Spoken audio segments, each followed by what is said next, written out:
The White House Rose Garden on January 15th, 2026 at exactly 11 Hunquak a.m. is sharp and sunny, with temperatures hovering near 38 degrees. It is the ideal weather for the events about to unfold, featuring clear skies and brisk air that characterizes a January day in Washington where everything feels distinct and genuine. There are no clouds or haze, just pure clarity, as President Donald Trump takes his place at the podium with the presidential seal shining gold in the winter light. He wears a perfectly fitted blue Brioni suit, and likely a red power tie that screams authority to everyone watching. The American flag pin on his lapel is slightly crooked, but he is too focused on the prospect of winning to care about such minor details. He wears that confident smile, the one suggesting he possesses secret knowledge, which has intimidated his rivals for 50 years in both business and politics. Behind him stands the West Wing, with its white columns and classical architecture, representing American power and the ultimate authority of the presidency. Cameras are positioned everywhere, dozens more than usual, with every major network, including CNN, Fox News, and MSNBC, having sent their full teams. Even Al Jazeera, the BBC, Reuters, and Agence France-Presse are present because they know this is a worldwide breaking news event. All the White House correspondents received the alert 90 minutes ago via a short message on official letterhead, announcing a major press conference at 11 a.m. regarding Operation Clean Plate. The final line, noting Representative Ilhan Omar's attendance as the Minnesota representative, caught everyone's attention, signaling that something massive is happening since she is there voluntarily. Representative Ilhan Omar stands stage left, about 15 feet from the podium, close enough to be filmed and close enough to hear every word of her potential humiliation. She is a Democrat from Minnesota's 5th District, a squad member and a progressive icon who was the first Somali American elected to Congress and the first Muslim woman to wear a hijab in the House. Today, she wears a navy blue hijab and a professional dark pantsuit while trying to look confident and strong, though her hands are clasped too tightly with white knuckles. She was invited under the guise of a bipartisan show of concern regarding federal fraud, believing she would simply stand beside Trump and give a statement defending her community. She plans to push back against Trump's attacks on Somali immigrants, call for due process, and get some good clips for social media that CNN will love and MSNBC will praise as brave. She imagines the squad rallying around her and AOC tweeting support for the perfect optics. But she has absolutely no concept of what is actually about to occur.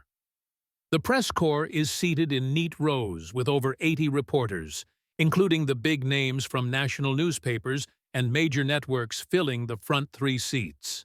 Notepads are out alongside digital recorders and smartphones, while the red lights on the cameras glow to indicate this is being broadcast live to the world. Every network is carrying the feed on YouTube, Facebook, and Twitter, meaning millions are watching now and tens of millions will tune in within the hour. Trump steps to the microphone and adjusts it downwards since he is tall and the equipment is always set too high. Using that familiar gesture and showman's pause, he has perfected. He knows how to work a camera to build suspense, letting the anticipation and tension grow as the audience wonders what he will say. He thanks everyone for being there, his voice carrying strong and clear with that unmistakable New York accent. He comments on the beautiful but cold day, noting that he loves days like this where the air is clear and you can see for miles. He states that today is about clarity, truth, and facts, while making eye contact with individual reporters whose names and biases he knows by heart. He nods with a slight smile at the Fox News team, who smile back, then looks at CNN until their smiles disappear, and they look down, unable to meet his gaze. He announces Operation Clean Plate, a massive multi-agency federal investigation involving the FBI, IRS, Treasury, and Justice Department working together. It is described as the biggest investigation in American history into welfare, child nutrition, and pandemic fraud that has been happening in Minnesota for years. $1 billion has been stolen, perhaps even more according to his investigators, who suggest the figure could reach $2 billion. This money was stolen from American children, hungry kids, taxpayers, and every hard-working American family who pays their taxes honestly. He pauses to let the number sink in, emphasizing that it is a billion with a B, which equals $1,000 million. The cameras zoom in on his serious presidential face, showing that this is not a rally, but a solemn address from the commander-in-chief. He gestures with his left hand to Congresswoman Ilhan Omar, who manages a forced and uncomfortable smile as the cameras pan to her in high definition. She represents the district where most of this fraud occurred, where criminals set up fake sites and shell companies to claim they fed non-existent children. Hundreds of millions of dollars disappeared while children went hungry, and criminals bought mansions, luxury cars, and jewelry, and traveled to Dubai on taxpayer money. Trump's voice hardens as he notes she sponsored the Meals Act of 2020, the legislation that enabled this fraud by weakening oversight and removing safeguards. Omar's smile falters for a second, a micro-expression caught by every camera angle, while her lawyer, standing just out of frame, tenses up. This was not the plan discussed with the White House Chief of Staff 3 days ago, which was supposed to be a standard announcement with prepared statements. This is not normal protocol or standard procedure, but something else entirely that catches them completely off guard. Trump continues in a casual voice, stating that before the official announcement and prepared statements, he needs to ask the Congresswoman some questions. He insists on asking presidential questions that the American people deserve answers to, questions that have been ignored because the media is too busy protecting her. He looks directly at the CNN correspondent to call out their bias and refusal to ask hard questions, doing so on live television in front of millions. Omar's smile is gone, her face neutral as she tries to hide her fear, though her knuckles are white from clasping her hands so tightly. Her lawyer behind her shakes his head slightly to signal she should not engage, but she is already trapped in the rose garden on camera. Trump thanks her warmly for coming, noting she could have stayed on Capitol Hill or sent an aide, but calls her very brave for showing up. He proposes a real conversation about her Meals Act, the fraud it enabled, the convicted criminal from her campaign, and her mysterious millions. Trump reaches under the podium and pulls out a very thick folder organized with 6 colored tabs representing 6 different scandals. It is the kind of organized evidence folder trial lawyers use to destroy a witness on cross-examination, the kind that signals someone is in serious trouble. The CNN producer whispers urgently that they cannot cut away because he is the president, while Fox News zooms in on the folder, knowing this is television gold. Trump taps the folder to ensure there is no confusion later, stating clearly that he is the president and she is a guest at the people's house. He explains that he will ask important questions which she must answer truthfully under the eyes of the American people, and afterwards she can make her statement. He asks if this sounds fair, and answers his own question by declaring he is an extremely fair person, contrary to what people say. Omar opens her mouth to establish ground rules, but Trump holds up his hand with firm presidential authority to stop her. He explains that protocol dictates the president asks questions first, which is the simple and democratic American way. He warns her to listen carefully because his first question is the foundation of everything they will discuss today. He asks if she knew when she sponsored the Meals Act of 2020 that it would enable the largest welfare and child nutrition fraud in American history, demanding a simple yes or no. The Rose Garden erupts with gasps and shock as the president interrogates a sitting member of Congress on live television during a press conference.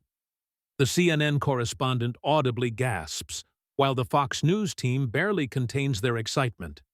And MSNBC looks stricken as their icon is publicly executed. The entire world is watching this ambush, but no one can intervene because it is his house, and he is asking legitimate questions about documented fraud.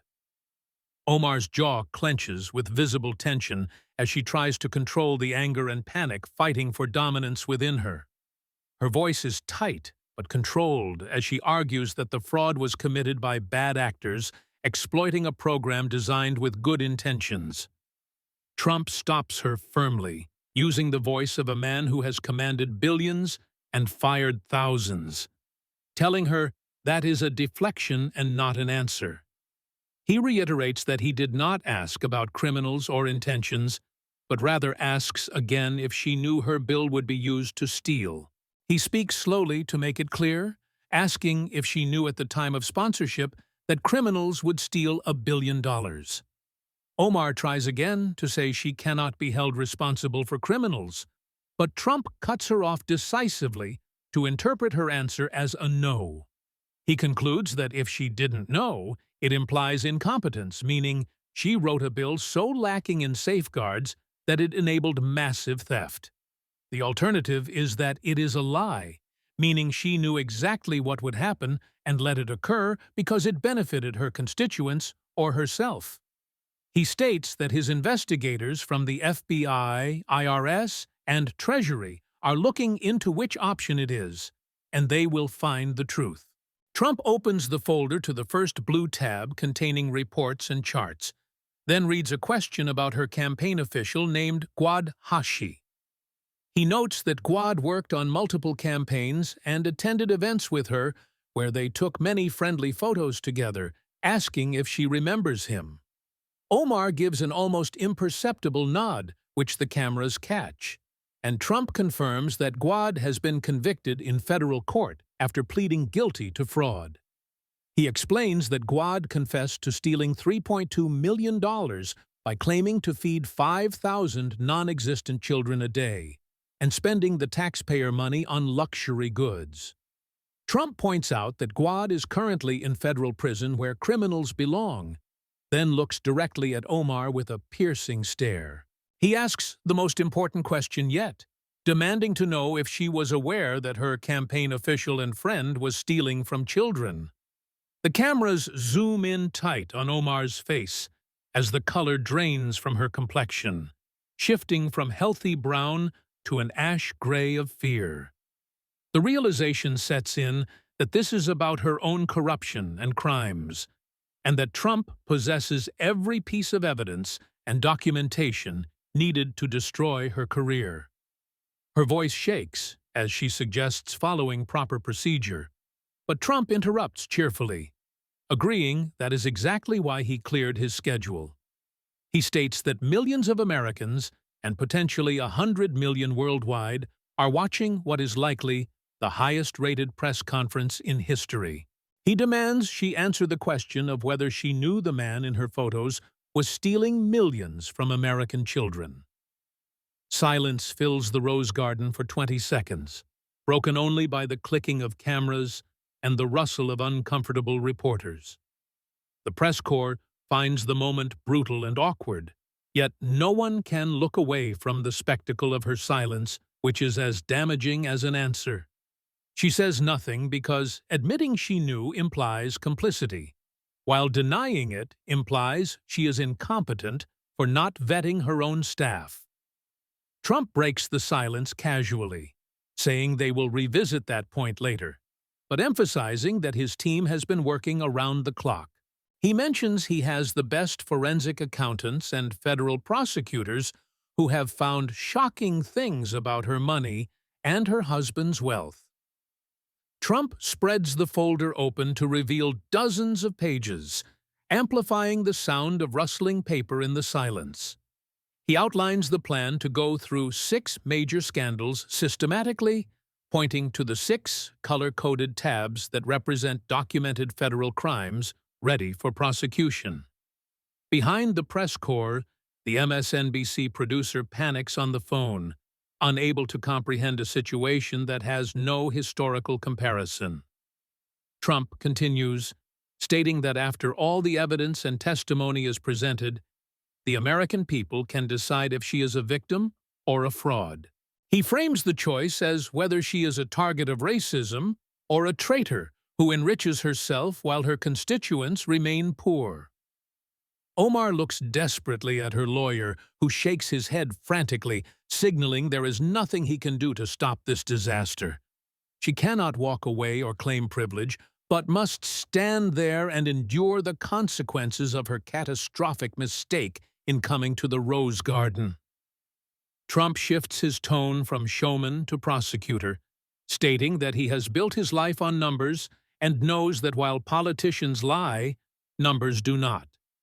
He asserts that you cannot spin or deflect with numbers because they represent the absolute truth. CNN's correspondent whispers urgently into her phone that they need legal teams standing by, but her producer replies that it is legal because she is there voluntarily.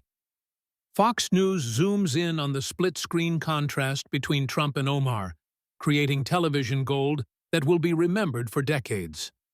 Trump holds up a document with the Department of Justice seal, reading slowly to note the Meals Act was introduced in April 2020, with Omar as the primary sponsor. He acknowledges the stated noble purpose of feeding children during the pandemic, asking who could possibly oppose such a goal. However, he pivots to explain that the bill actually weakened oversight and removed verification requirements, making it easy to claim federal money without proof. The bill effectively told people that the government would trust them with taxpayer money without questions, creating a massive fraud opportunity.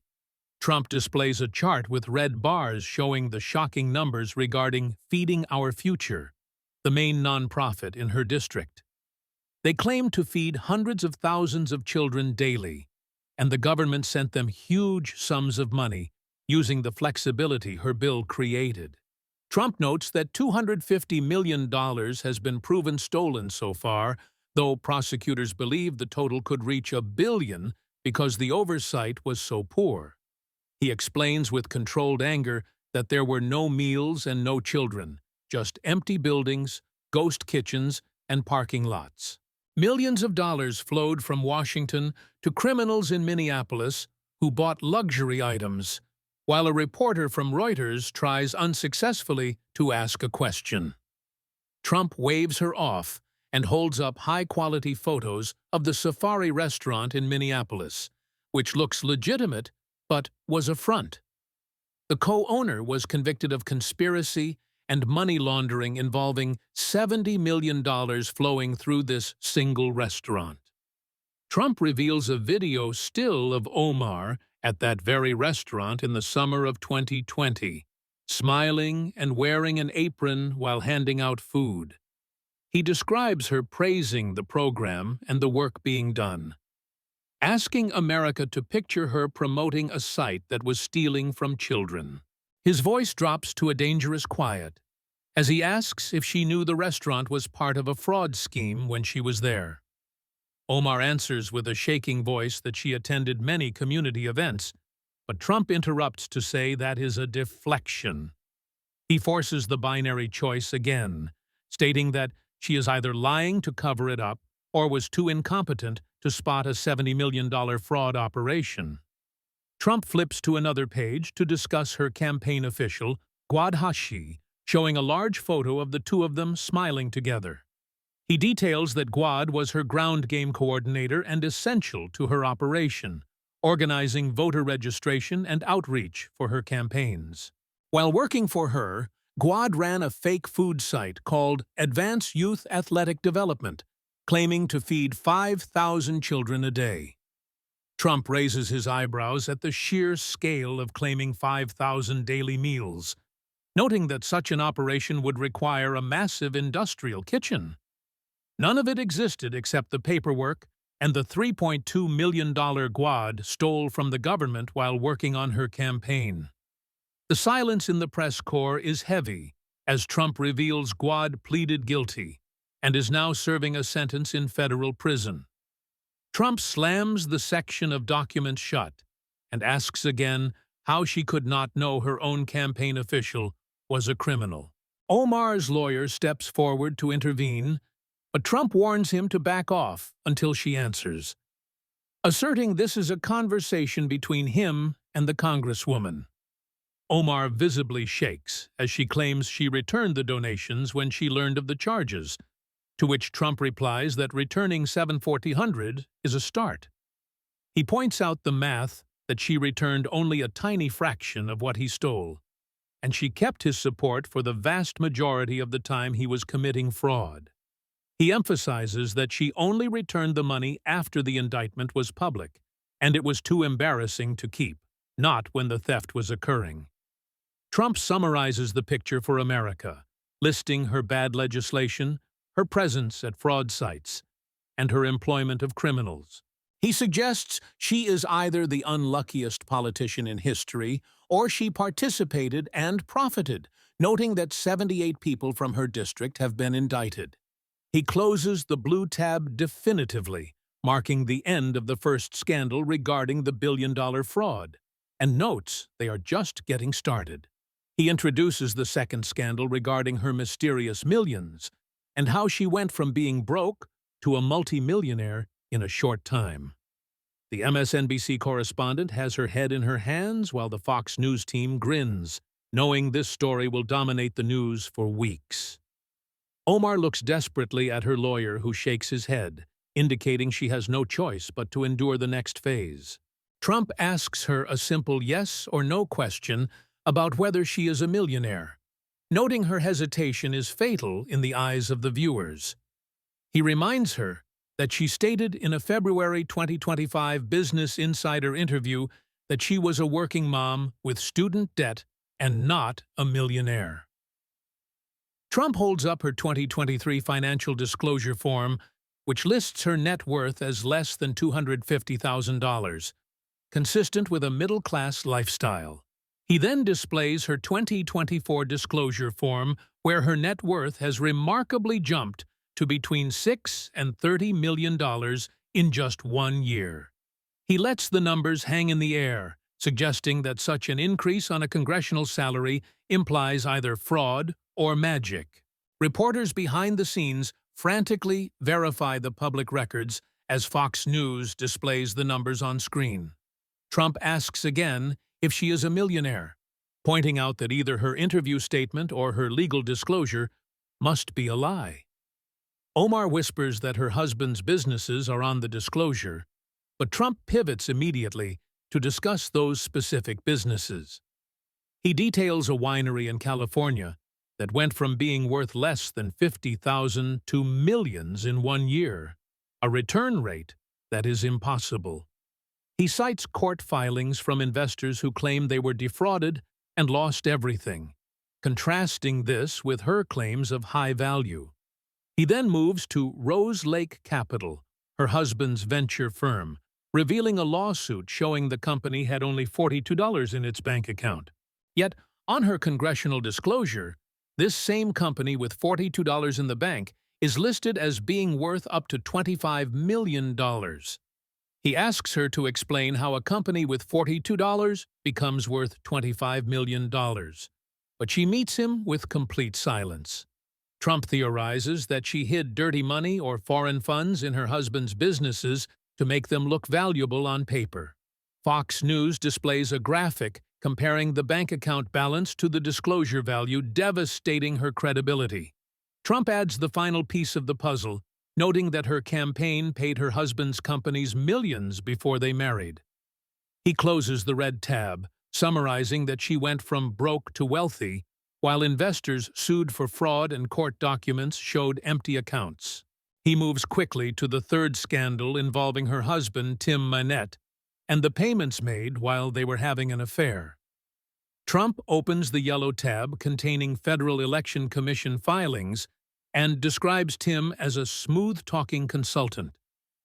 He reveals that her campaign paid Tim's firm, the E Street Group, nearly $3 million for one election cycle, which is far above the norm.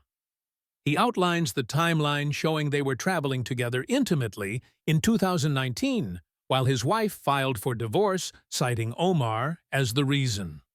Trump emphasizes that while this affair was happening and destroying a marriage, her campaign was funneling millions to his firm. He lists the monthly payments of hundreds of thousands of dollars, suggesting this was not for consulting, but rather hush money or a bribe for loyalty. He stares at her and asks if she paid him millions to keep him quiet about the affair, a question she cannot answer without incriminating herself. Trump notes that she cut ties with the firm after the scandal broke, only to marry Tim months later. He points out the suspicious convenience of his businesses becoming worth millions shortly after they married. He closes the yellow section, labeling it as money laundering and campaign finance fraud, rather than love. Trump brings up Ahmed Elmi, whom she married in 2009, noting that records suggest he is her brother and that she committed tax fraud by filing jointly with another man. He mentions her refusal to take a DNA test to clear her name, implying the incestuous allegation is true. He transitions to her anti-Semitism, citing her visit to Columbia University, where she called Jewish students pro-genocide, and her opposition to Iron Dome funding. He asks if Israel has a right to exist, and her silence speaks volumes to the audience. Finally, he attacks her loyalty, citing a speech where she called Somalia her home and noting that the Treasury is investigating if fraud money went to terrorists.